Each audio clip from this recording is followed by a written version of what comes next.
Senhor amado, muito obrigado por mais esse tempo que temos para nos debruçarmos na revelação do nosso Senhor, aprendermos com o que nos for ensinado e, como o Senhor prometeu, sermos bem-aventurados nessa tarefa de compreender a mensagem do Apocalipse, suas implicações para a sua igreja e para as nossas vidas. É o que eu oro no nome do Senhor Jesus. Amém. Bom, estamos na segunda aula. Deixa eu combinar uma coisa com vocês. A gente tem um intervalo, né? O sinal acho que bate umas 10 horas, né? 10h10. Então a gente tem 10 minutinhos de intervalo. E semana passada foi difícil trazer o pessoal para o silêncio e para a atenção. Então, por favor, na hora que tocar o segundo sinal, que eu pedi para vocês retomarem para os seus lugares, não precisa retomar imediatamente, mas pelo menos o silêncio é importante para dar continuidade, tá bom? Bom, uma breve recapitulação do que nós vimos na aula passada. Eu apresentei para vocês uma bibliografia e um dos livros que eu apresentei para vocês é o Significado do Milênio, que comparava as 4 visões e cada proponente de cada visão era criticado pelos três outros proponentes que pensavam diferente. Eu disse que o livro só tinha em inglês, mas aí o José Remígio, o Zé está aí? Ele me abordou no intervalo e falou, poxa, tem um livro que é exatamente igual a esse em português. Eu falei, então me passa, né, para eu recomendar para o pessoal. Ele me passou o livro, é o próprio, tá? Então já foi publicado em português, tem 2 edições. Essa aqui, que foi a primeira, não está mais sendo publicada, mas essa daqui está o Significado do Milênio.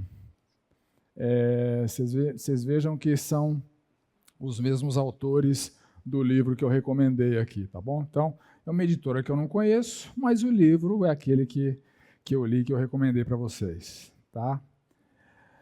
Bom, nós vimos os 7 benefícios de estudar o Apocalipse, refletimos nas dificuldades, nos questionamentos que se fazem a respeito da viabilidade.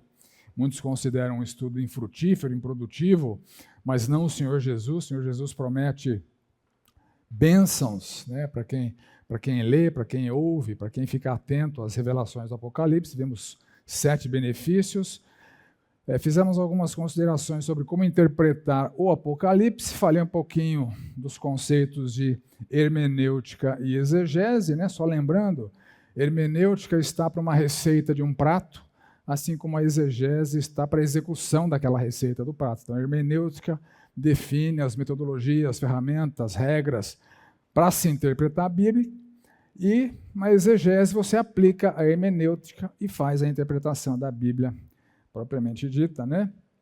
E o terceiro termo que não está na apostila, mas é o termo homilética, é o que eu estou fazendo aqui, é servindo o prato para vocês. Tá? Então, hermenêutica, exegese e homilética, esses paralelos com essa ilustração nos ajudam a lembrar os conceitos. E nós vimos que há pressupostos hermenêuticos diferentes. Eu disse para vocês que quanto ao conteúdo sobrenatural, a hermenêutica, o pressuposto pode ser liberal ou conservador.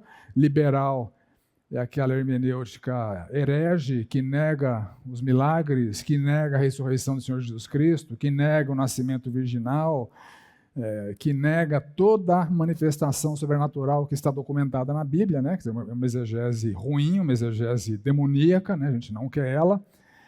Quanto ao significado espiritual, eu disse para vocês que a exegese pode ser alegórica ou realista. Os alegoristas pegam um texto bíblico e falam que eles bem entendem, né, não estão preocupados em descobrir o que o autor inspirado quis efetivamente comunicar, ao passo que os realistas estão preocupados em entender a mensagem original no seu contexto, o que Deus quis comunicar naquele texto através daquele autor inspirado. E quanto à literalidade ou simbolismo dos textos, eu disse para vocês que tem o pressuposto literalista extremo, que é amplamente utilizado principalmente em escatologia, a partir do qual surgem as interpretações pré-milenista histórica e pré-milenista dispensacionalista do Apocalipse 20, né? E o que eu escolho aqui não só para esse curso, mas para a Bíblia em geral, sermos literalistas ponderados, porque é tão errado você usar um texto literal e dizer que ele é simbólico, como você pegar um texto simbólico e dizer que ele é literal. Então a gente precisa procurar entender se o texto é simbólico ou se o texto é literal. Em Apocalipse, predomina o quê? O simbolismo. As igrejas são literais, algumas coisas são literais, né? Mas há um simbolismo que permeia toda a revelação do Apocalipse, como das profecias do Antigo Testamento. Então, a interpretação de textos apocalípticos e proféticos, nós precisamos tomar cuidado com o simbolismo, senão a gente distorce o significado. Eu apresentei para vocês o que o pressuposto conservador, realista e literalista ponderado produz em relação ao Apocalipse. É um drama cósmico e há 7 roteiros paralelos, embora eles tenham sido revelados e documentados sequencialmente, eles são paralelos. Eles dizem respeito ao período entre a primeira e a segunda vinda do Senhor Jesus Cristo, né? E eu coloquei aqui para vocês na apostila uma divisão desse roteiro, eu não tinha feito isso na aula passada, colocando quais são os textos bíblicos, né? Onde começa, onde termina cada um desses roteiros, tá bom? Aí nós vimos também as 7 características do Apocalipse, dos versos 1 e 2, que é uma revelação de Jesus Cristo que Deus lhe deu para mostrar a seus servos as coisas que em breve devem acontecer e que ele, enviando por intermédio do seu anjo, notificou ao seu servo João. Então ela é uma revelação de Jesus Cristo, dada por Deus, para mostrar as coisas que em breve devem acontecer para os seus servos, através de um anjo enviado para dar visão para João. Tá? Vimos o conceito da brevidade do kairos, para sustentar que as predições e as afirmações e vários dos sinais que João estava documentando já seriam inaugurados naquela geração, e isso está em sintonia com o sermão profético. O Senhor Jesus Cristo fala com todas as letras que não passará aquela geração antes que tudo isso aconteça. Então aquela geração já esteve à mercê das forças satânicas, que nós vamos ver ao longo do livro do Apocalipse, desse conflito cósmico, né? Já começou assim que a igreja do Senhor Jesus Cristo foi inaugurada. Vimos as 7 bem-aventuranças de estudar o Apocalipse, os 7 destinatários, a localização das igrejas. Então, uma revelação sequencial de roteiros temporalmente paralelos. Os 7 roteiros cobrem o período entre a primeira e a segunda vinda. Então, entre aquelas posições em relação ao milênio, nós estamos vivendo, então, o milênio inaugurado. Tá? Eu disse que é o termo mais adequado do que amilenismo, né? Só lembrando que tem o pré-milenismo histórico, o pré-milenismo dispensacionalista, o amilenismo ou o milênio inaugurado, que é o que nós estamos adotando, e o pós-milenismo, que é quase igual ao milênio inaugurado, só que eles advogam que o Senhor Jesus vai voltar depois de 1000 anos em que a humanidade vai ficando cada vez melhor por conta da pregação do Evangelho. Tá bom? Então, esses roteiros são apresentados com uma ênfase escatológica crescente. Por exemplo, o juízo final ele é citado várias vezes, depois ele é anunciado e, finalmente, lá no final da revelação, ele é detalhado. O estado eterno dos salvos ele é seguidamente citado e é mais detalhado no roteiro final do que nos roteiros precedentes. E selos, trombetas, taças e outros símbolos, né? A besta que vem do mar, a besta que vem da terra, a grande meretriz, né? Esses personagens não dizem respeito a eventos históricos específicos, nem a personagens históricos específicos, mas registram os princípios do governo divino, da atuação das forças satânicas no curso da história. E várias dessas forças satânicas que estarão vigentes ao longo de todo o curso da história da igreja já estavam presentes ali na época de João e personificadas em Roma. A gente vai ver oportunamente como é que a gente pode entender isso. Então, dando sequência aqui, a origem trinitária, ou do Deus triuno, da revelação. E aqui, dos versos 4 a 6, nós encontramos 7 características do Deus triuno. João às 7 igrejas que se encontram na Ásia, graça e paz a vós outros, da parte daquele que é, que era e que há de vir, da parte dos 7 espíritos que se acham diante do seu trono, e da parte de Jesus Cristo, a fiel testemunha, o primogênito dentre os mortos e o soberano dos reis da terra, aquele que nos ama e pelo seu sangue nos libertou dos nossos pecados e nos constituiu reino e sacerdotes para o seu Deus e Pai, a ele a glória e o domínio pelos séculos dos séculos. Amém. Então, graça e paz, uma saudação muito comum no Novo Testamento, da parte do Pai, e aqui nós vemos 3 características do Deus triuno, aquele que é, que era e que há de vir, o eterno eu sou, foi assim que Deus se revelou lá para Moisés, né? Quem é o Senhor? Já disse para o povo que o eu sou está se manifestando. Então, essa característica de Deus é aquele que é, ele era e ele há de vir, ele há de se manifestar no final dos tempos.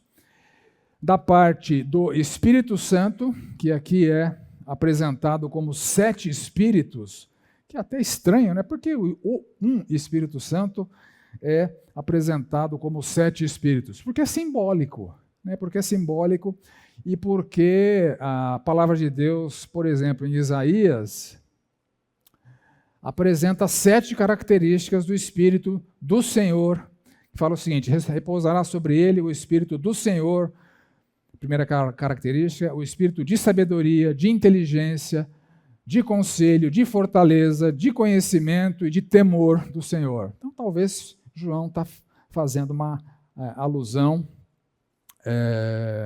orientado, obviamente, pela revelação que ele recebeu, a essas 7 características do Espírito do Senhor que estão documentadas ali em Isaías.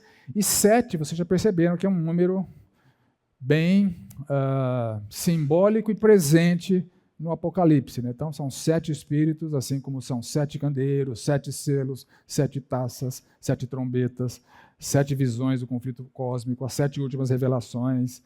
Cada carta vai ter 7 partes. Então, o número 7 é um número bem significativo no Apocalipse, né? O Deus triuno é apresentado como tendo 7 características, né? Então essa é a 4ª característica dos 7 espíritos. É uma descrição paralela com Apocalipse 5, 6, onde é dada uma visão do Cordeiro, Jesus Cristo, que tinha sido morto. Ele tinha 7 chifres e 7 olhos, e os 7 olhos são os mesmos 7 espíritos. Então você vê que o simbolismo no Apocalipse é algo inquestionável, indiscutível. Então o Espírito Santo são 7 espíritos, nas palavras proféticas, e são 7 olhos do Cordeiro, é o mesmo Espírito. E da parte do Filho, Jesus Cristo, e a sua pessoa é descrita como a fiel testemunha, ou seja, tudo aquilo que ele afirma é verdade, ele é o caminho, a verdade e a vida, conhecereis a verdade, e a verdade vos libertará. Ele é o primogênito dentre os mortos, ele foi o primeiro a ressuscitar num corpo glorificado, e a igreja vai segui-lo, né? O mesmo poder que ressuscitou Jesus dos mortos vai ressuscitar a sua igreja oportunamente.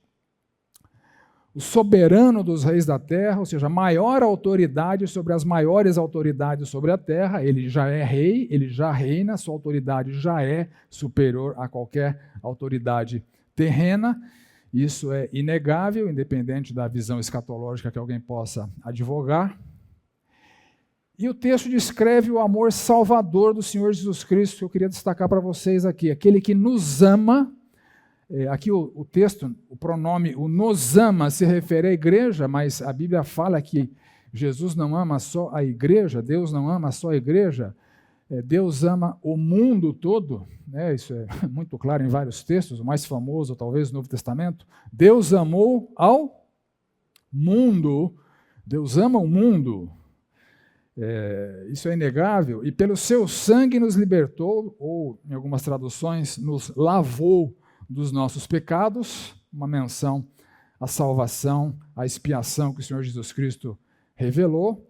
Então, essa salvação que é oferecida pela graça, é recebida pela fé, e a partir dela nós recebemos o perdão de Deus, não por anistia, não, está tudo certo, deixa para lá, não, mas por quitação. A pena foi aplicada a Jesus Cristo, né? Então, a justiça de Deus foi satisfeita. Deus não podia simplesmente deixar para lá os pecados da humanidade.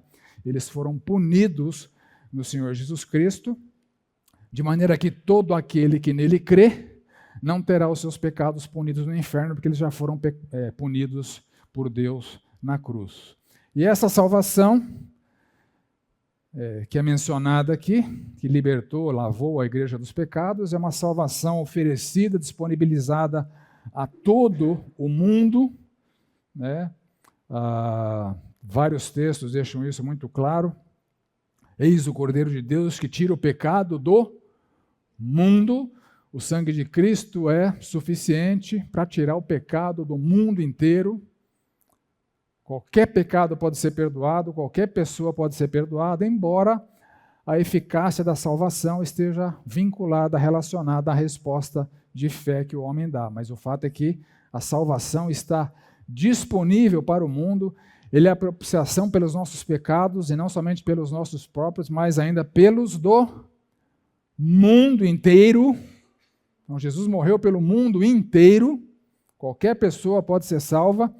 E mais, 1 Timóteo 2,4, Deus deseja que todos os homens sejam salvos e cheguem ao pleno conhecimento da verdade. Embora isso nós sabemos que não vai acontecer, porque existe o inferno real, haverá um lago de fogo real, mas a mensagem de Deus é uma mensagem para resgatar o maior número de pessoas possível. Deus quer salvar o maior número de pessoas possível.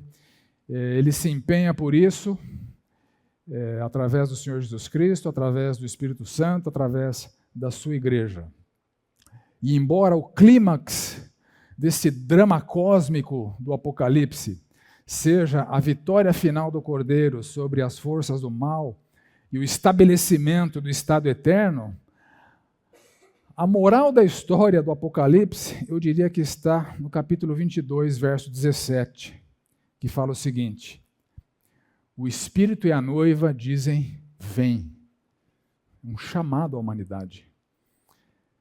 Aquele que ouve, quem ouve o Evangelho, se converte, diga, vem. A responsabilidade pessoal na evangelização dos perdidos. Aquele que tem sede, venha. E quem quiser, ou qualquer um que queira, receba de graça a água da vida. Esse é o Senhor Jesus Cristo. Mesmo depois de anunciar o juízo e a situação calamitosa que aguarda as forças do mal, os descrentes, ele termina a sua revelação com uma palavra de evangelização. Venham, venham. Quem quiser, recebe de graça a água da vida. Então essa é a moral da história do drama cósmico. Então ele nos fez reis, conforme a revista corrigida, ou reino, conforme a opção de tradução das demais versões, e sacerdotes para Deus. Então o Senhor Jesus Cristo nos chama para esse reinado, junto com ele, e para esse sacerdócio. Isso está paralelo com Apocalipse 5:10, Apocalipse 26, por exemplo, Apocalipse 5:10. A revelação diz o seguinte: para o nosso Deus os fizeste reis e sacerdotes, de novo, se referindo à igreja, reis e sacerdotes, obviamente uma linguagem simbólica, né?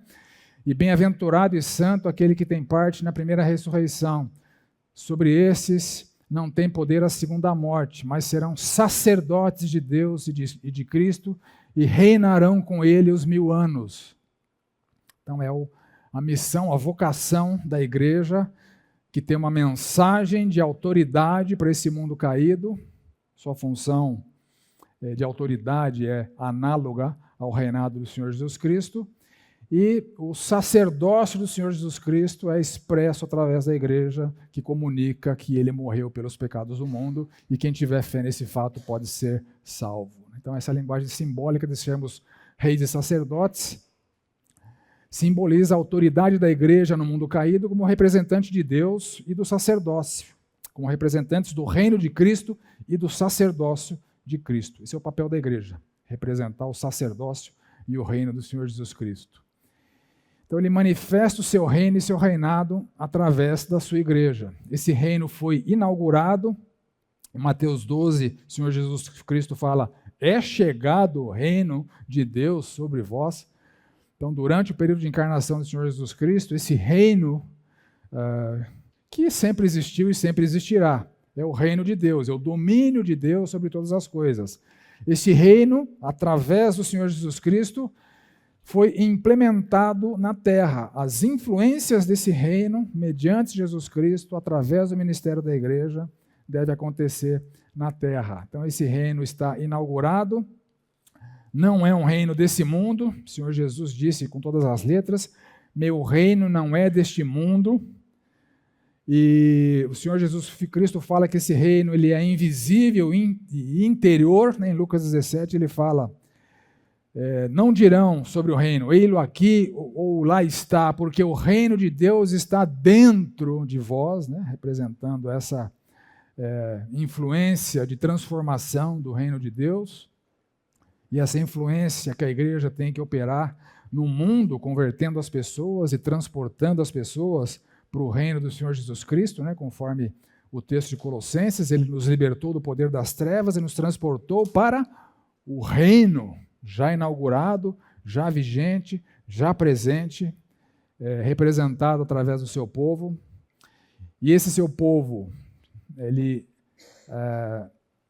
é a igreja de Cristo, uma igreja que, além de representante, é uma igreja militante, uma igreja que luta contra as forças do mal. Individualmente, nós lutamos contra as forças do mal, lutamos contra as tentações, lutamos contra o inimigo e, eventualmente, somos perseguidos. Hoje, nem tanto, no Brasil, nem tanto, mas naquela época e na história da igreja, as perseguições foram muito intensas, né, conforme Paulo escreveu para conforto daquela igreja ali em Tessalônica. A igreja reina com influência e autoridade, por isso essa figura de linguagem de reinar em vida, ou sermos reis, ou sermos o seu reino. E a igreja desfrutará finalmente da vitória cabal do reino, que está lá documentada em Apocalipse 22, 5, e reinaremos para todo sempre com ele. Continuaremos como igreja por todo sempre, junto com o Senhor Jesus Cristo. Então ele manifesta o seu reino através da igreja e ele manifesta o seu sacerdócio através da igreja, porque nós somos raça eleita, sacerdócio real, reino e sacerdócio, né? Nação santa, povo de propriedade exclusiva de Deus, a fim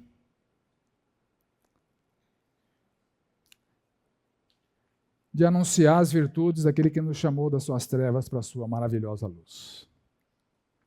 Aí há uma exaltação de Cristo, a Ele a glória e o domínio pelos séculos dos séculos. Amém. Que Ele receba para todo sempre o devido reconhecimento do seu domínio sobre o universo, sobre a criação, a manutenção do universo, conforme Hebreus nos ensina, né? O universo é mantido pela palavra do seu poder,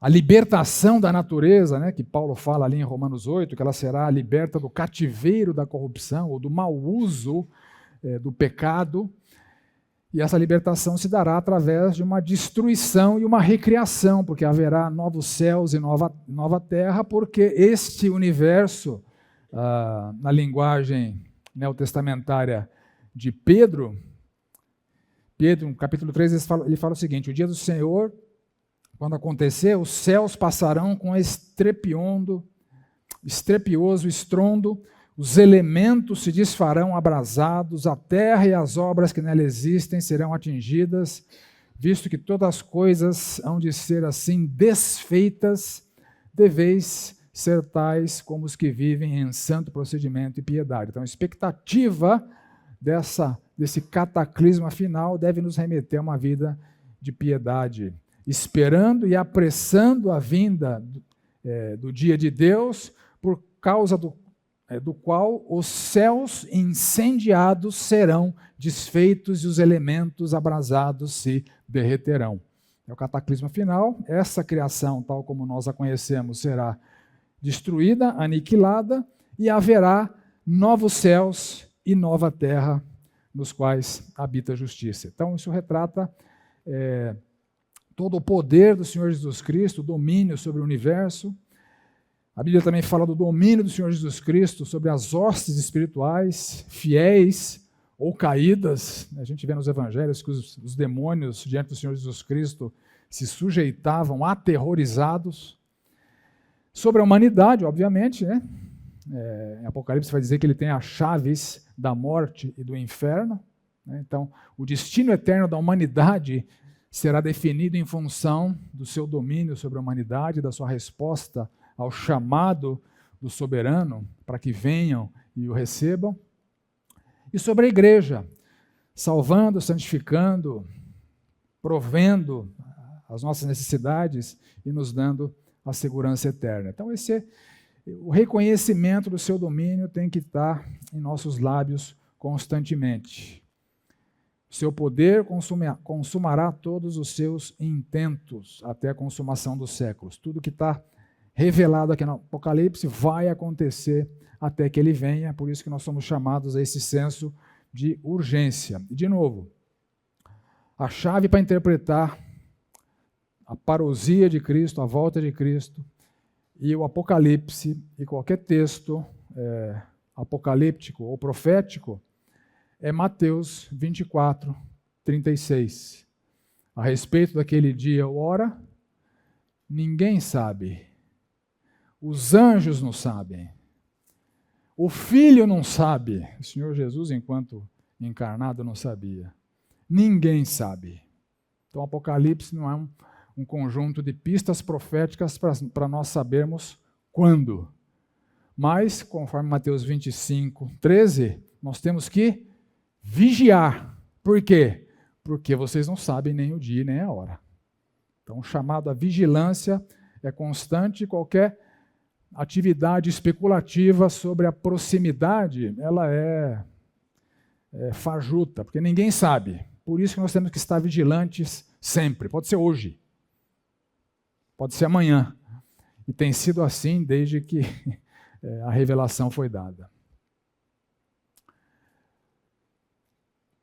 Então a segunda vinda é anunciada e garantida. Ele anuncia aqui, consuma lá no final do livro, né? Ela será gloriosa, conforme Isaías 7,13, conforme os evangelhos nos informam. Ela terá uma origem celestial. A segunda vinda terá um impacto mundial inconfundível, todo olho o verá. Então, quando acontecer, não vai ter dúvida. Não vai ter dúvida. Será que é? Será que não é? Não é. Ninguém vai ficar com dúvida. E o interessante é que o texto fala até quantos os que o traspassaram, quer dizer, incluindo as pessoas que o crucificaram, estarão sujeitas ao seu domínio, porque todo joelho se dobrará. No céu, na terra e debaixo da terra. Então, mesmo as pessoas que o crucificaram e que não vieram a se converter, oportunamente serão rendidas e sujeitas de joelhos dobrados ao Senhor Jesus Cristo. A sua segunda vinda vai ser aflitiva para os descrentes, todas as tribos da terra se lamentarão sobre ela. O texto paralelo aqui da segunda vinda acontece várias vezes ao longo do Apocalipse, no capítulo 6, capítulo 16, o 19, várias vezes no 22, né, que indicam esse paralelismo do drama cósmico, né? E assim diz o Senhor Deus, ou seja, é o Pai quem assina a revelação, lembra? A revelação de Jesus Cristo, que Deus lhe deu, que através de um anjo deu para João para entregar para os seus servos. Então, Deus é quem assina a obra. Eu sou, as palavras gregas ego e eimi, eu sou, são as palavras que o Senhor Jesus usou ali no seu embate com os religiosos da sua época. Ele diz o seguinte: em verdade vos digo, antes que Abraão existisse, eu sou, ego eimi. Qual foi a reação deles? Pegaram em pedras, eles entenderam o que Jesus quis dizer. Para eles era uma heresia ele se identificar como o ego eimi, o grande eu sou. Então, Deus eu sou, o Senhor Jesus também vai se identificar como ele, como alfa, o ômega, né? A primeira e a última letra do alfabeto grego, que indica que ele é o princípio, ou seja, o iniciador, o criador, e o fim, o consumador de tudo. O texto está em paralelo com Apocalipse 22, 13 a 16. E Jesus, ali em Apocalipse 22, 13 a 16, se identifica exatamente como o Pai é identificado aqui. Como o alfa e o ômega, assim como Deus Pai, como o ego eimi, o grande eu sou, aquele que é. Apocalipse 22, 13, o Senhor Jesus fala: eu sou o alfa e o ômega, o princípio e o fim. Exatamente como Deus Pai é apresentado aqui no começo do Apocalipse. Então, aquele que é, que era e que há de vir, o eterno eu sou, que se manifestará na volta de Cristo, o Todo-Poderoso, que aparece também no Novo Testamento, ali em 2 Coríntios, capítulo 6, verso 18, se referindo ao Senhor, que significa aquele que é onipotente, que tem todo o poder, não há nada no universo mais poderoso do que ele, nada se compara em poder com Deus e com o Senhor Jesus Cristo. E aí nós entramos então finalmente no roteiro dos 7 candeeiros, que é o primeiro roteiro, né, que é a revelação endereçada para aquelas 7 igrejas do Apocalipse. Então, esse roteiro vai do capítulo 1, verso 9, até o capítulo 3, verso 22. Então, antes de entrar na mensagem para cada uma daquelas 7 igrejas, o Senhor Jesus é apresentado naquela revelação para João com uma visão introdutória a esse primeiro roteiro. Vamos ler ali do verso 9 ao verso 20. Eu, João, irmão vosso e companheiro na tribulação, no reino e na perseverança em Jesus, achei-me na ilha chamada Pátimos, por causa da palavra de Deus e do testemunho de Jesus. Achei-me em espírito no dia do Senhor e ouvi por detrás de mim grande voz como de trombeta, dizendo: o que vês, escreve em livro e manda às 7 igrejas: Éfeso, Esmirna, Pérgamo, Tiatira, Sardes, Filadélfia e Laodiceia.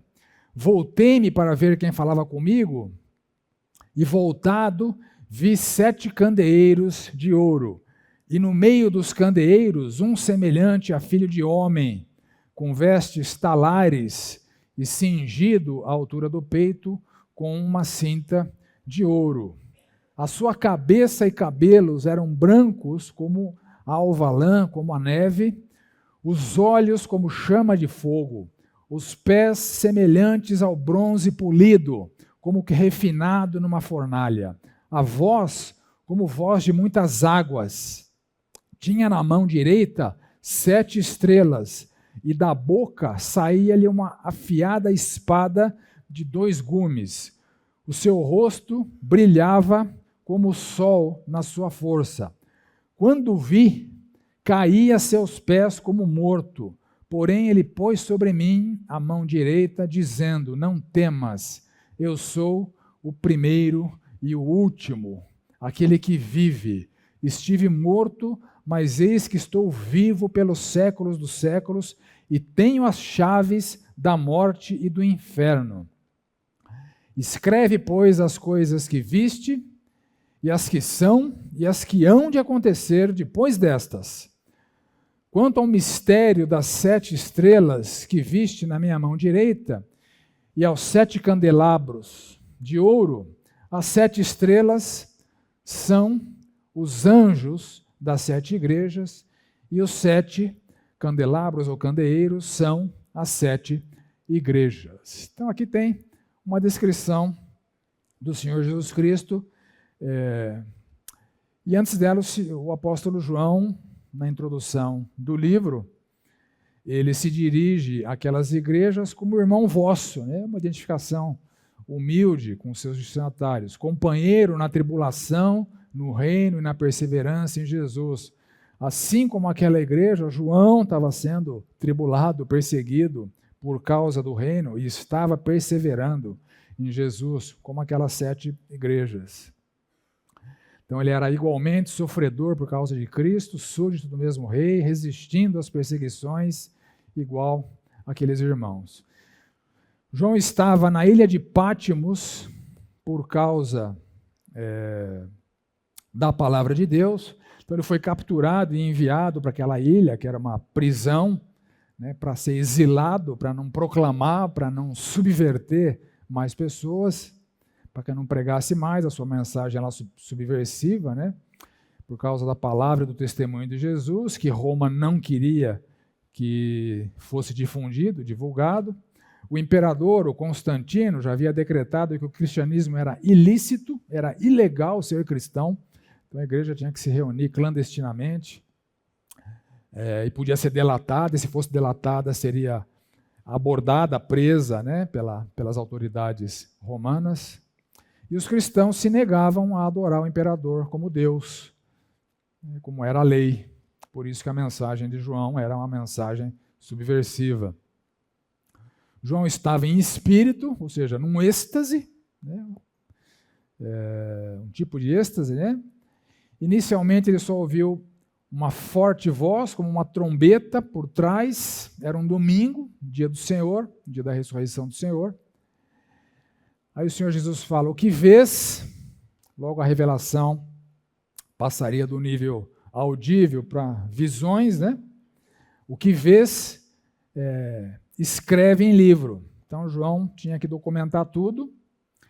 E a ordem para escrever a visão aparece várias vezes ao longo do Apocalipse, exceto uma vez, durante a 6ª trombeta, onde 7 trovões dizem alguma coisa, João ameaça escrever, e Jesus fala, não escreve isso não. Então, o que os trovões disseram? A gente não sabe, né? Não foi escrito, né? Enfim, não dá para saber, né? Então, ele ordena a João que mandasse para 7 igrejas, provavelmente uma cópia da obra para cada uma das igrejas. Aí João se volta, se vira e ele vê. Então, no lugar da voz, ele passa a ter uma visão. Depois da revelação audível, a revelação foi visual. Aí ele vê os 7 candeeiros de ouro, que eram as 7 igrejas, que carregam a luz do Senhor.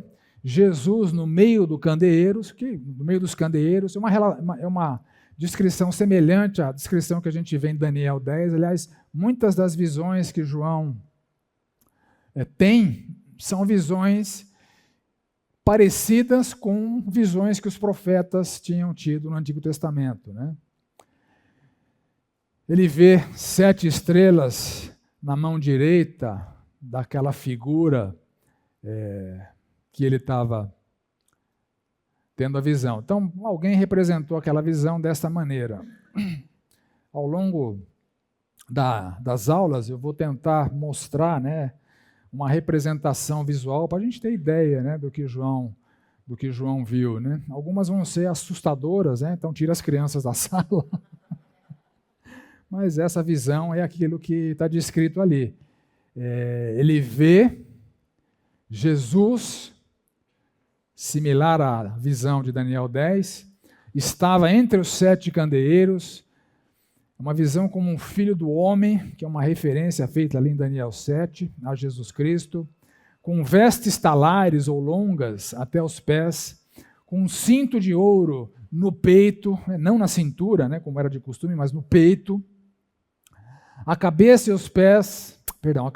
e os cabelos eram brancos como lã e neve, os olhos eram como fogo, como chamas de fogo, os pés eram metálicos, reluzentes, como um latão puro, sua voz era muito potente, segurava 7 estrelas com a mão direita, da sua boca saía uma espada afiada com 2 gumes que cortava dos 2 lados, e o rosto era luminoso como um sol forte. E no verso 20, Jesus explica parte dessa visão, mas não a visão completa. Então vamos para o intervalo com essa visão, e a gente volta na sequência com as explicações. No primeiro período eu falei alguma coisa, obrigado, o Luiz Vicente veio me lembrar aqui, eu pensei numa coisa, falei outra. Eu falei que o imperador que decretou a ilicitude nos tempos de João foi Constantino, não foi Domiciano, né? A perseguição aos cristãos foi institucionalizada pela primeira vez com Nero, depois Domiciano fez isso de novo, e o cristianismo permaneceu como uma religião ilícita e perseguida nos próximos 36 imperadores, até que Constantino revogou a perseguição e estabeleceu a liberdade religiosa no Império Romano. Tá bom? Então foi Domiciano quem instituiu a perseguição oficial aos cristãos na época de João. Ele repetiu o que Nero já tinha feito na época de Paulo. Então vamos lá.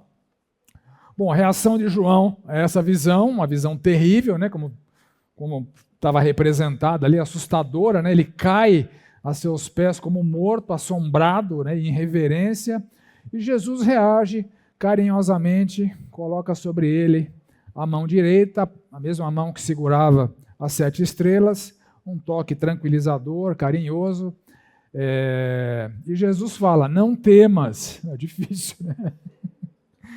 Diante daquela visão assombrosa, não temas.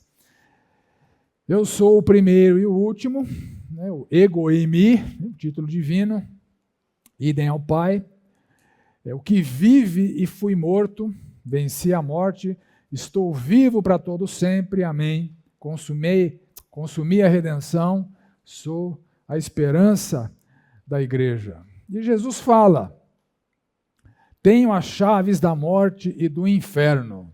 Obviamente, uma descrição simbólica do destino eterno da humanidade.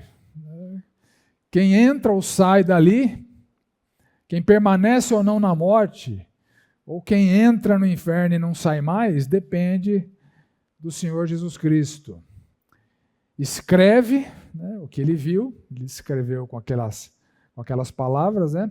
As coisas que você tem visto, as visões que ele recebeu, as que são, ou seja, as realidades que já estariam vigentes, presentes, se manifestando ali no seu tempo, as forças satânicas e o conflito cósmico que já estava ali inaugurado, e as que, depois dessa, hão de acontecer, que é o drama cósmico entre a primeira e a segunda vinda do Senhor Jesus Cristo.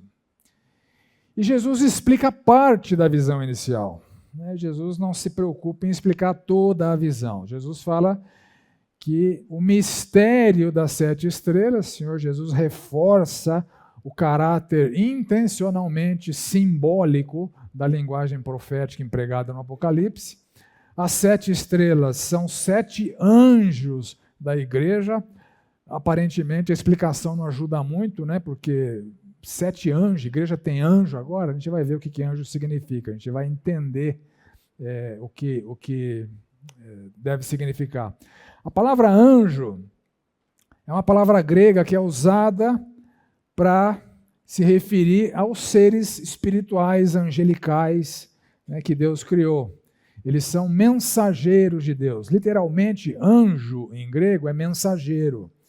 E essa palavra aparece não se referindo a anjos várias vezes no Novo Testamento. Ela se refere à função de mensageiro. Pessoas foram mensageiras, né? Foram anjos, né? Mensageiros no grego. E Paulo usa essa mesma palavra como uma figura de linguagem. Que ele tinha um espinho na carne, que era o quê?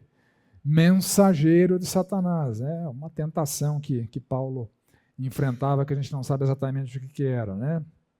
Então aqui a evidência mais persuasiva é que os anjos das igrejas não são seres angelicais, são mensageiros aquelas igrejas. São homens, são líderes, provavelmente, que levavam a mensagem de Deus para aquela igreja e que receberiam de João: ao anjo da igreja tal, escreve. Ao anjo da igreja tal, escreve. Então, esse anjo receberia essa escrita e comunicaria para a igreja.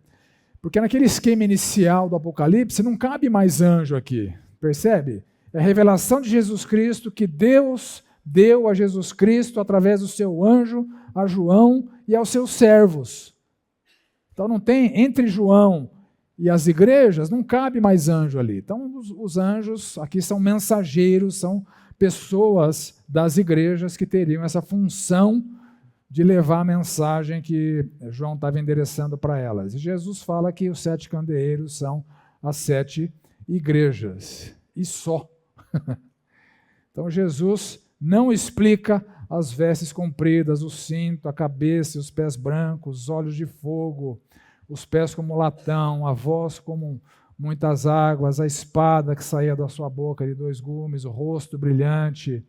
E essa é uma característica recorrente no Apocalipse. Alguns símbolos são bem explicados e fáceis de entender. Outros símbolos a gente precisa entender lançando mão do próprio Apocalipse, do contexto e da própria Bíblia e do Antigo Testamento, eventualmente, para entender. E mesmo assim a gente vai ter uma boa dose de obscuridão em relação a vários detalhes. Mas, como eu disse na aula passada, a gente vai tentar não se perder nos detalhes. Vamos procurar captar bem a mensagem geral do Apocalipse, porque há bem-aventuranças relacionadas a esse aprendizado, né? Então, provável significado dos detalhes não explicados do Senhor, da visão do Senhor Jesus Cristo. Jesus no meio dos candeeiros, então Jesus no meio da igreja, né? Isso é fácil de entender. Ele anda, a presença constante do Senhor Jesus na igreja. Vestes compridas até os pés e o cinto de ouro no peito. Bom, lembram as vestes sacerdotais de Arão, que estão descritas ali em Levítico. E, curiosamente, a mesma vestimenta dos anjos que vão levar as taças, os 7 flagelos. Eles vão estar vestidos igual Jesus, da mesma forma. Isso é um fato curioso. O ouro remete ao conceito de preciosidade, então vestes de realeza, né? São reis, usavam ouros nas suas vestimentas, né? Uma possível alusão a Jesus como sacerdote rei. O cinto na altura do peito e não na cintura, né? A gente tem que especular um pouco aqui, pode ser só um detalhe. Como eu disse, há muitas visões do Apocalipse em que os detalhes não têm significado, como nas parábolas. Nas parábolas, vários detalhes não têm significado, só estão compondo a cena, né? Você pega a parábola do samaritano. O que significa o animal que o samaritano usou para colocar o cara para transportar? Nada, é só um detalhe. O que significa a hospedaria, que o camarada machucado ficou lá hospedado? Nada, é só estar compondo a cena. A mensagem é: ame a seu próximo como você mesmo. Um samaritano ali está amando um judeu, e o judeu odiava o samaritano. Aqui pode ser um detalhe da cena sem significado. Tinha a cabeça e os cabelos brancos. Branco remete a que conceito bíblico? Pureza, limpeza, né? Santidade. Olhos de fogo, os olhos de Jesus, vem tudo, nada escapa, né? Ele tudo vê. E o fogo, juízo. O fogo é uma linguagem bíblica recorrente para significar juízo. O juízo vai ser dado em função daquilo que ele está vendo. Os pés como latão ou bronze, dependendo da tradução, puro e reluzente. A mesma palavra aparece aqui e aparece no capítulo 2, verso 18, quando ele escreve para a igreja de Tiatira, e na igreja de Tiatira tinha uma Jezabel ali, uma mulher com influência teológica e moral na igreja, e haveria um juízo para aquela Jezabel. Então, os pés de metal devem estar relacionados com juízo, porque está relacionado com Jezabel ali na igreja de Tiatira. E no juízo final, ele pisará, essa é a linguagem que é utilizada no Apocalipse, uma linguagem dura, né? É uma linguagem bélica, né? Até que ponha, Hebreus usa, né? Até que ponha os seus inimigos por estrado dos seus pés, né? Então, andar por cima dos inimigos vencidos é uma linguagem bélica, e ela aparece em Apocalipse 14, ele fala o seguinte: o lagar da cólera, da ira de Deus, foi pisado. Então, essa é a linguagem do juízo de Deus. No capítulo 19, ele também fala o seguinte: sai da sua boca uma espada afiada, Jesus, né? Com ela, ele vai ferir as nações, ele mesmo as regerá com cetro de ferro e pessoalmente pisa o lagar do vinho do furor da ira de Deus. Então, esses pés de latão representam o juízo de Deus. E a voz, como muitas águas, é uma voz potente, né? Não sei se você já foi ali no Shopping Galeria, tem um lugar lá que tem uma cachoeira, né? Cai bastante água. Nossa, o barulho ali, você não consegue falar de tão volumoso que é o barulho ali, né? Então, remete ao poder, à potência da sua voz. E a espada que sai da sua boca, o que é a espada no Novo Testamento, gente? Oi? É a palavra, né? Essa é uma figura de linguagem que é usada no Novo Testamento. É usada em Efésios, é usada em Hebreus, né? E é usada várias vezes aqui no Apocalipse. O rosto brilhante como o sol. O que lembra? Lembra quando Moisés subiu ao monte, a glória de Deus contaminou seu rosto, de forma que ele desceu o monte com o rosto brilhando? Então, é uma referência a essa glória resplandecente de Deus, né? O mesmo fenômeno que aconteceu ali em Êxodo 34. Né? Então, a seguir vem as cartas às 7 igrejas da Ásia, né? 7 no Apocalipse, tem esse conceito de perfeito ou completo, ou seja, as palavras de Jesus a essas 7 igrejas são relevantes para todas as igrejas de todas as eras, são relevantes para nós hoje. As advertências são vivas hoje, as palavras de juízo são verdadeiras e podem nos afetar, por isso que nós temos que olhar para elas com muita atenção, com muito cuidado. Bom, candeeiro é um porta-luz, né? Cristo é a luz do mundo. A igreja de Cristo é luz para esse mundo, por isso a figura do candeeiro é uma figura bem representativa da igreja, né? A igreja carrega a luz de Cristo para o mundo e somos chamados para ser luz do mundo. Iluminados por Cristo, nós somos detentores do conhecimento da palavra de Cristo, da doutrina de Cristo, e ao sermos luz no mundo, Deus está mandando a gente ser bons exemplos do comportamento cristão. Então, a luz de Cristo representa sua palavra e o comportamento esperado dos cristãos, e as 7 cartas tratam justamente dos acertos e erros das igrejas em relação ao zelo pela sã doutrina e em relação ao zelo pela santidade. Bom, os candeeiros são de ouro, né? Representa que a sua igreja é muito valiosa para o Senhor Jesus Cristo. E as 7 cartas, elas têm 7 partes. Olha que interessante, né? O 7 presente assim, de maneira recorrente no Apocalipse. As 7 cartas têm um destinatário, uma igreja através do seu anjo, que é o mensageiro humano, um remetente, e no remetente, para todas as igrejas, exceto 2, ele é descrito como uma das características daquela visão inicial. Tiatira que tem a Jezabel, fala do pé do juízo. Então, para cada igreja, em função do assunto a ser tratado na carta, características dessa visão inicial são resgatadas. Aí traz uma aprovação de Cristo, coisas da igreja que Cristo aprova, uma reprovação de Cristo, coisas na igreja que Jesus reprova, e tem duas igrejas que não têm reprovação, Esmirna e Filadélfia. Então a reprovação é para os inimigos da igreja, mas tem lá uma reprovação. Uma exortação de Cristo em função da reprovação, né? E uma ameaça, se não houver arrependimento, ou à igreja ou aos inimigos da igreja. E um prêmio de Cristo para o vencedor. Então, todas as cartas têm essas 7 partes. Em 5 das cartas, como eu disse, a descrição se remete a alguma parte da primeira visão. Para Laodiceia, a descrição traz somente uma referência à introdução, à fiel testemunha, não fala nada das 7 das características da visão inicial.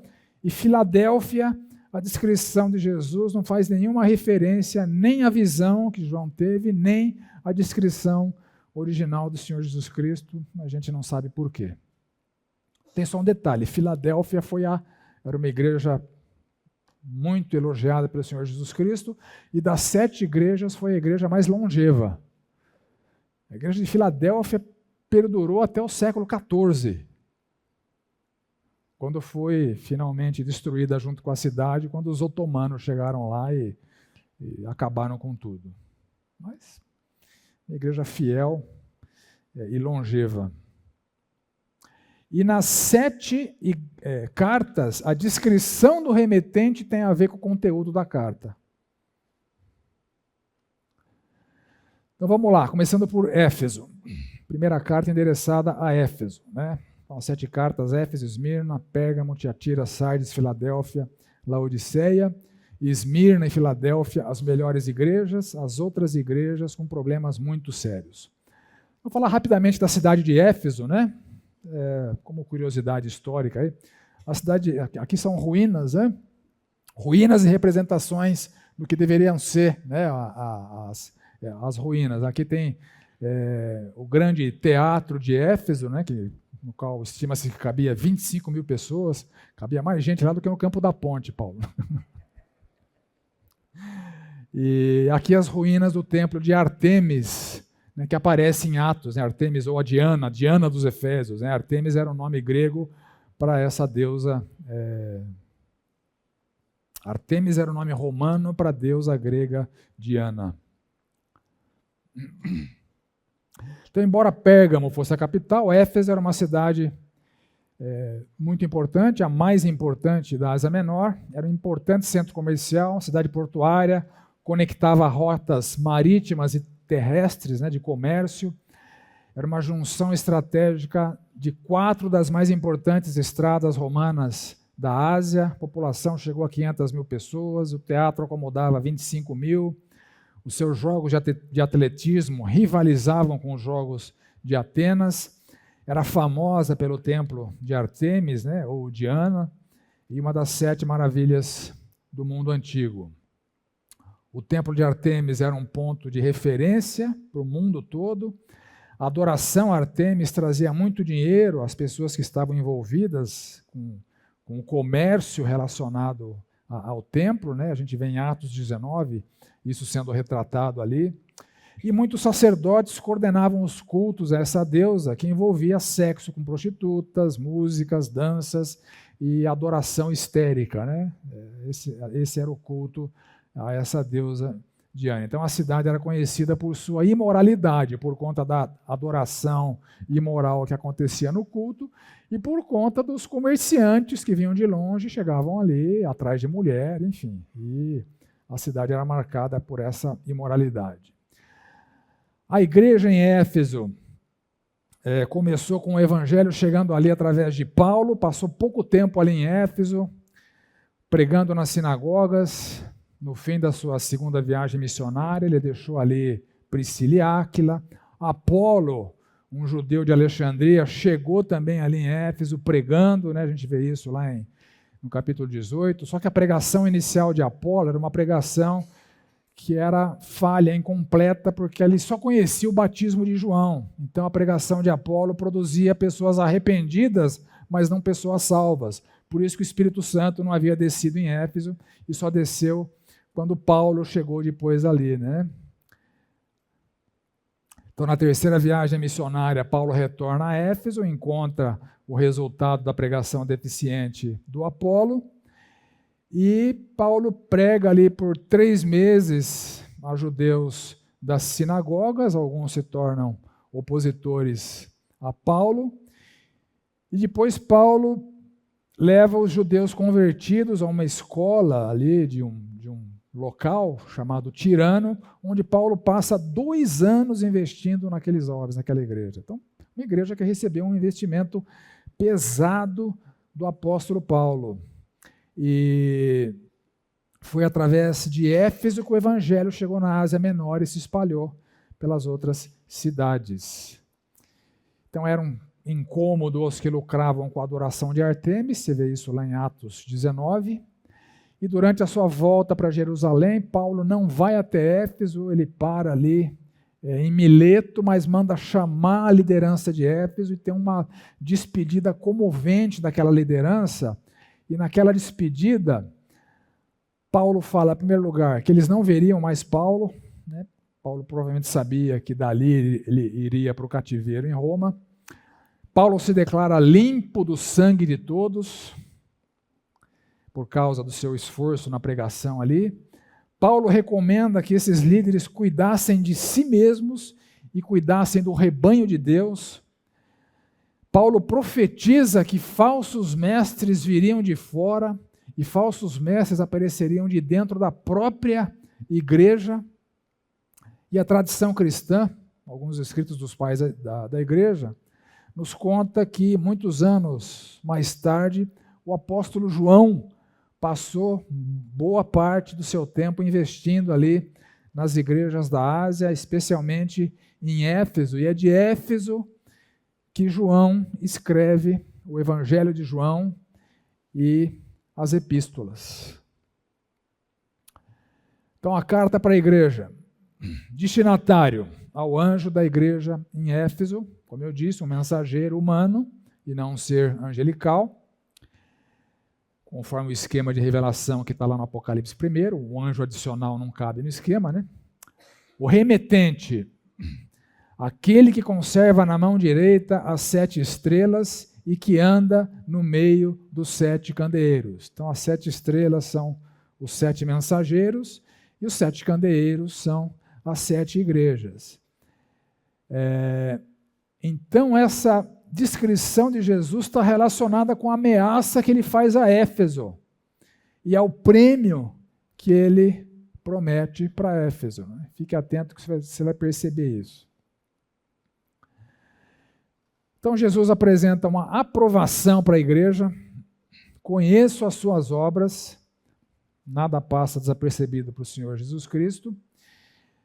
As obras podem ser boas ou más, a obra dos Efésios eram obras boas. É curioso que essa questão das obras que o Senhor Jesus Cristo conhece naquela igreja de Éfeso é um dos assuntos da epístola de Paulo aos Efésios. Né? Pela graça sois salvos, mediante a fé, isso não vem de vós, é dom de Deus, não vem de obras para que ninguém se glorie, pois somos feitura dele, criados em Cristo Jesus para as boas obras. Então, embora a salvação não venha pelas boas obras, a salvação ela nos remete à condição de sermos praticantes de boas obras. Então, a igreja dos Efésios é elogiada pelo Senhor Jesus Cristo pelas obras que eles praticavam. Conheço as suas obras, o teu labor, a tua perseverança. Labor significa o trabalho da igreja, o trabalho com fadigas, o ministério da igreja que era tocado com empenho, apesar da ilicitude, apesar da perseguição, apesar das forças satânicas, das constantes ameaças dos falsos mestres. Eles trabalhavam com fadiga, com perseverança. Aqui aparece, perseverança aparece 2 vezes, no verso 2 e no verso 3, embora em português os tradutores tenham optado pela mesma palavra, no original significam coisas diferentes. Aqui, a perseverança do verso 2 significa uma estabilidade, uma constância, o não se desviar, ser perseverante em permanecer leal ao Senhor. Então, apesar das forças satânicas, das pressões externas, das ameaças, dos perigos, era uma igreja perseverante, não se desviou, permaneceu leal ao Senhor Jesus Cristo.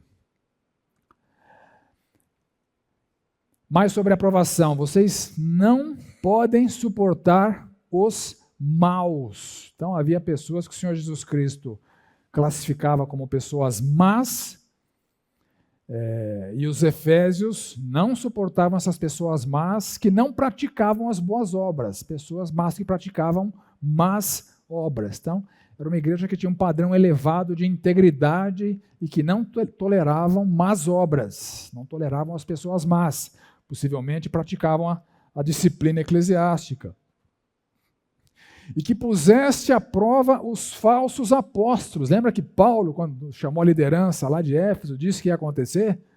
Vão surgir falsos mestres. Do meio de vocês vão surgir falsos mestres. Tomem cuidado. E eles atenderam a advertência de Paulo e são elogiados pelo Senhor Jesus Cristo aqui, porque eles puseram à prova os falsos apóstolos. Eles testaram seu ensino, viram que eram ensinos falsos, confrontaram, reprovaram o ensino desses falsos apóstolos. Então, eles tinham, além da integridade irrepreensível, eles tinham um discernimento teológico elevado. Olha que igreja, né? Uma igreja que andava em integridade e uma igreja que tinha conhecimento bíblico e discernimento teológico elevado. Eles seguiram a recomendação de Paulo. E aqui tem perseverança, outra palavra. Aqui a perseverança significa colocar sobre si mesmo algo difícil de ser carregado, levar o que é duro de suportar. Então, a primeira perseverança é permanecer fiel, aqui é levar um fardo, não desistir quando está carregando um fardo. Uma possível referência à dificuldade de ser igreja naqueles dias, naquele cenário de perseguição ostensiva aos cristãos.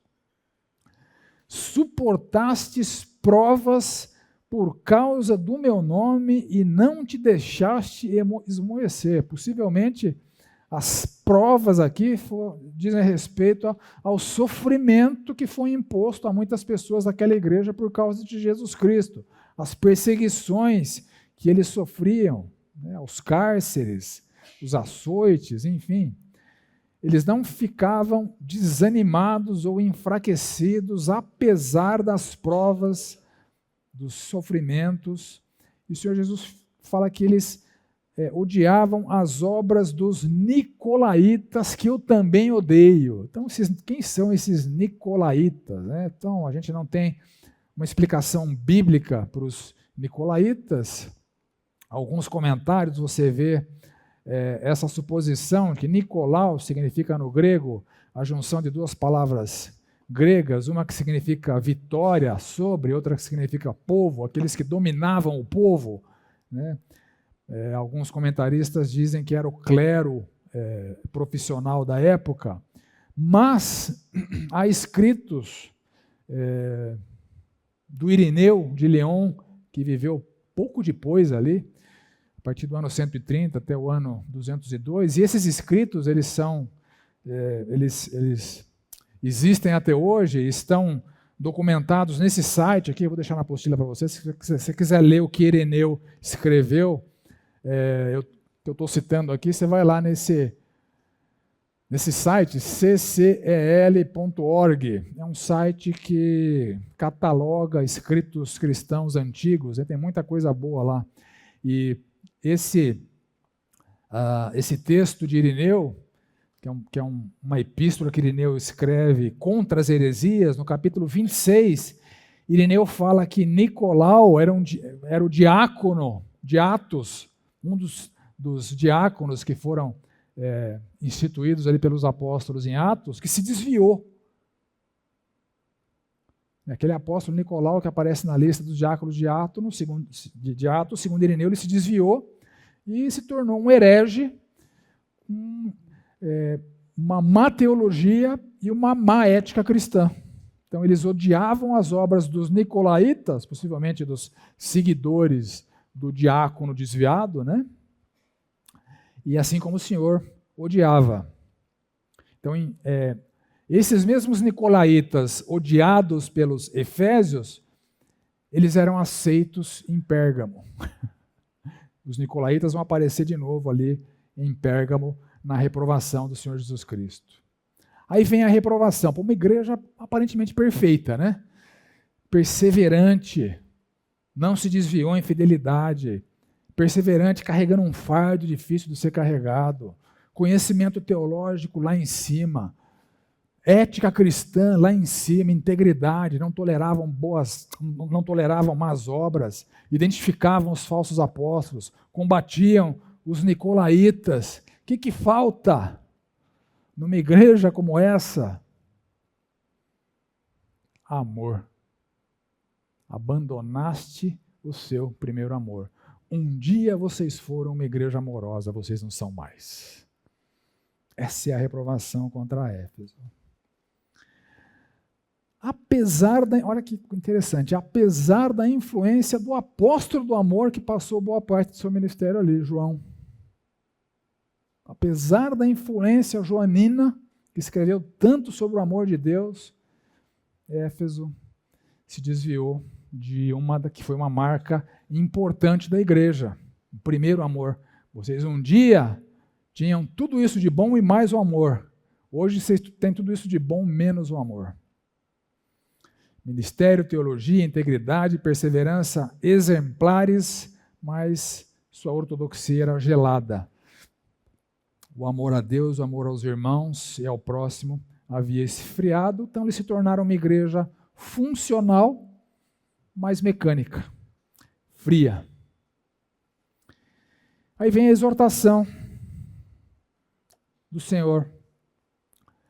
Lembra-te, pois, de onde caíste, arrepende-te e volta à prática das primeiras obras, aquelas obras amorosas que vocês tinham no começo. Lembrem-se de como vocês eram amorosos. Então, o ministério que eles tinham sem o amor cristão era ativismo religioso. O discernimento teológico que eles tinham sem o amor cristão era intelectualismo, não passava disso. A moralidade, a integridade que eles tinham sem o amor era legalismo. E a resistência à dor que eles tinham sem o amor era fanatismo religioso. Arrependam-se, vocês estão em pecado. Falta de amor é pecado. Esse era o pecado da igreja de Éfeso. E se você vê a descrição do amor, né, a magnífica descrição do amor lá de 1 Coríntios 13, que Paulo documenta para a gente ali, sem amor, tudo que é produzido não vale nada. Paulo chega a dizer, ainda que eu tenha o dom, ainda que eu falasse a língua dos homens e dos anjos, sem amor, nada, seria só barulho. Ainda que eu tenha o dom de profetizar e conheça todos os mistérios e toda a ciência, e que tenha tamanha fé ao ponto de transportar montes, sem amor eu não sou nada. E aí ele continua, né? Ele descreve até situações hipotéticas como se eu distribuísse todos os meus bens entre os pobres, entregasse o meu corpo num sacrifício extremo para ser queimado, sem amor, nada vale. Aí ele descreve o que é o amor, que aquela descrição de amor não estava presente aqui na igreja dos Efésios. E Jesus ordena, então, o retorno à sua condição prévia. Permanecer uma igreja exemplar na doutrina e nas boas obras, mas com amor. Oi.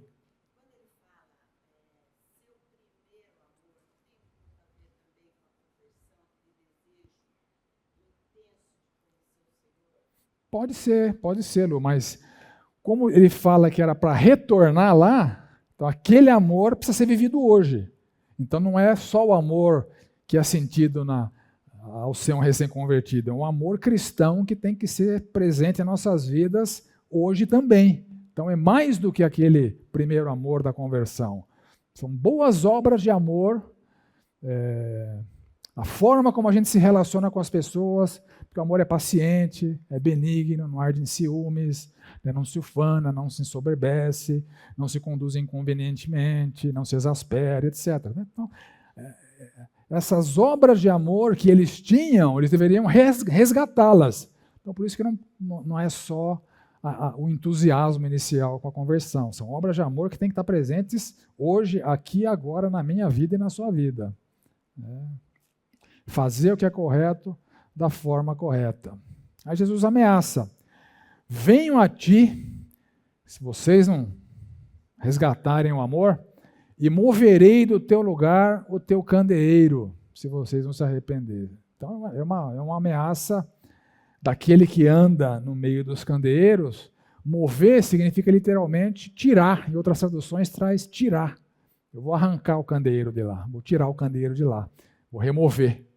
Ou seja, a ameaça é: vocês vão deixar de existir como igreja, eu vou acabar com essa igreja. Essa é a ameaça do Senhor. Vocês não têm amor?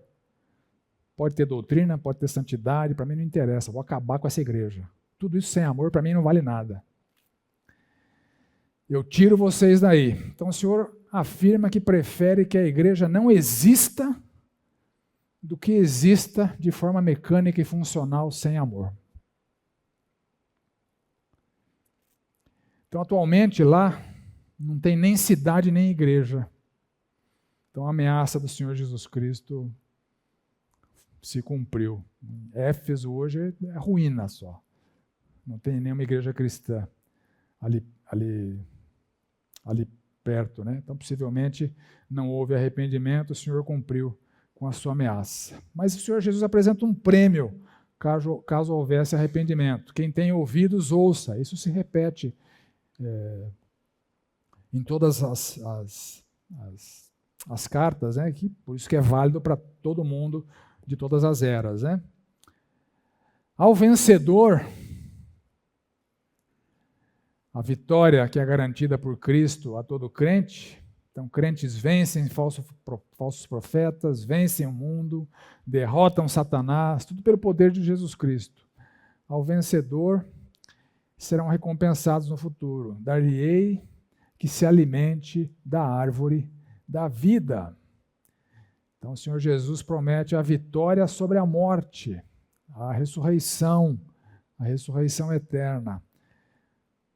Os nomes escritos no livro da vida. Então, vida eterna a todo aquele que crê. Então, o que nos faz pensar que muitos daqueles membros da igreja de Éfeso eram crentes nominais, eram crentes que não eram verdadeiros e que eventualmente, como falsos crentes, não seriam salvos, não se alimentariam da árvore da vida, não beberiam da água da vida, seriam condenados. Então, aplicações para nós. Doutrina e conduta correta sem amor é ativismo religioso, ou pior, é nominalismo. É frequência na comunidade da fé sem pertencer à comunidade da fé.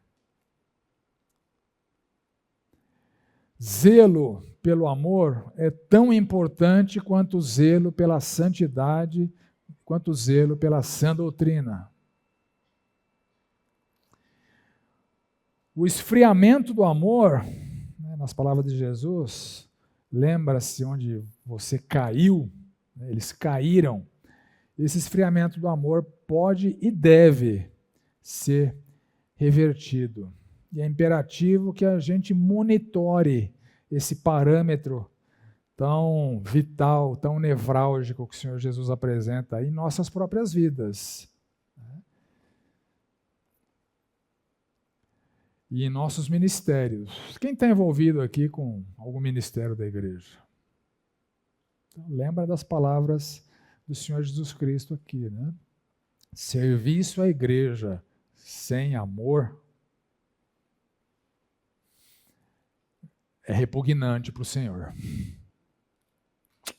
Que sirva de alerta para todos nós. Então, uma síntese, aí eu termino com isso, uma síntese para a igreja em Éfeso.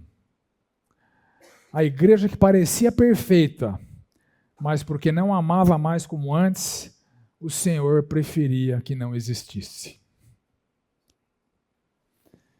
Forte, né?